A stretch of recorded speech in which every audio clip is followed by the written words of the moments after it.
Welcome to the podcast about venture capital, where investors and founders alike can learn how VCs make decisions and reach conviction. Your host is Nick Moran, and this is The Full Ratchet. Welcome back to The Full Ratchet. On today's special segment of Investor Stories, the investors address trends, sectors, and markets that they think are positioned for outsized returns in the future. This is the segment called What's Next? On today's special segment, we have Stephen McIntyre of Frontline Ventures. Stephen, can you talk about sectors or trends that you're bullish on? In Frontline X, the US-focused growth one, the kind of companies that we're looking at are their B2B software, their Series B, C, D, just on the verge of expanding internationally. The number of companies, and usually they should have aspirations to go public. So they're on a pretty high growth trajectory and have got top tier backers behind them already. When you apply all those criteria, the number of companies you get to is actually not that big. And so we're completely open across all B2B software, not just SaaS, by the way, all B2B software. So there's no one sector, I would say.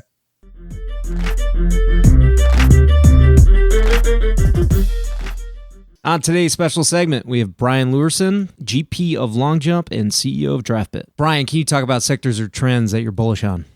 Yeah, obviously, because I'm running DraftBit, I'm a big believer in the world of no-code tools. But it's not just no-code tools. Like, I'm a believer that in the future, like, I really want to unlock the ability for all of us to be makers and creators.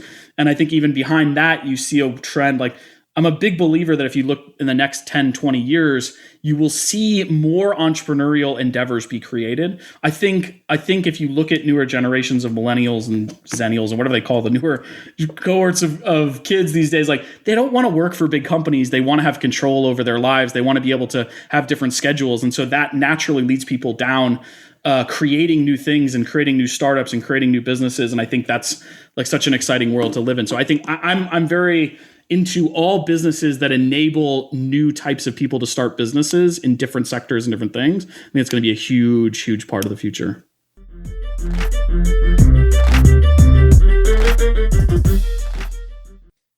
On today's special segment, we have Ty Findley of Iron Spring Ventures.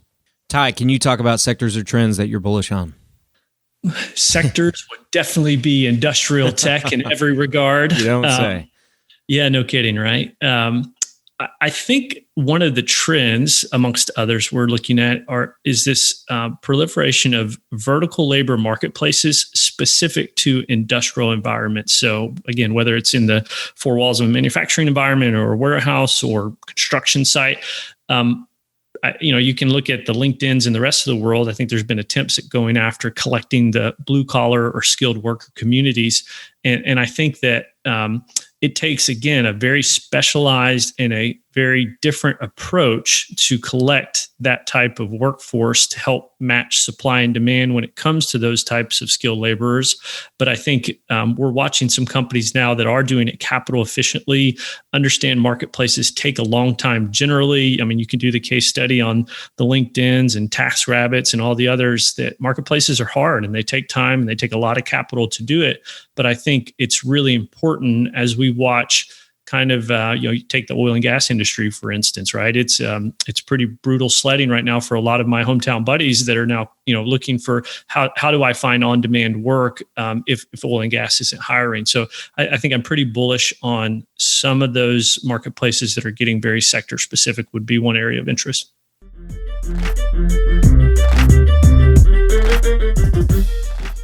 On today's special segment, we have Sunai Shirota of World Innovation Lab. Tsune, can you talk about sectors or trends that you're bullish on? Yeah, so I talked a little bit about the developer-oriented products, right? So that's one important area that I spend a lot of time on. Companies want to build more software, but they can't build as much as they want.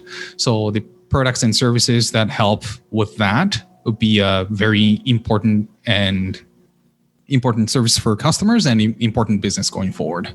So made several investments in this theme. Again, Auth0, Algolia, Kong, and most recently Ivan. And I can just talk a little bit about Ivan maybe. It's again, Helsinki-based company. They provide a cutting-edge open source data products like Kafka, PostgreSQL, M3, and so on as managed service through cloud.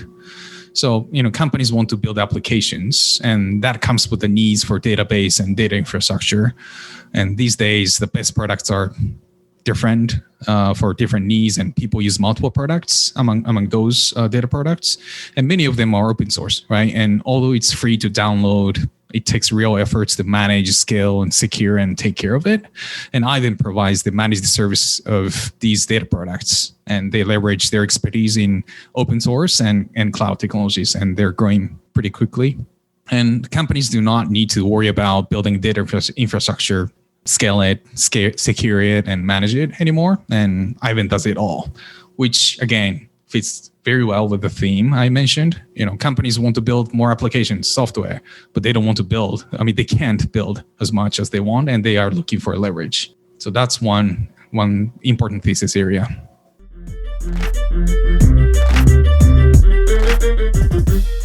That will conclude this installment of Investor Stories. If you're enjoying the program and would like to see it continue, take a moment and leave a 5-star review in iTunes. Also, if you'd like updates on new content from TFR, as well as the top 10 VC articles every week, go to fullratchet.net and sign up for the newsletter. Okay, that will wrap things up for today. Until next time, over-prepare, choose carefully, and invest confidently. Thanks for joining me.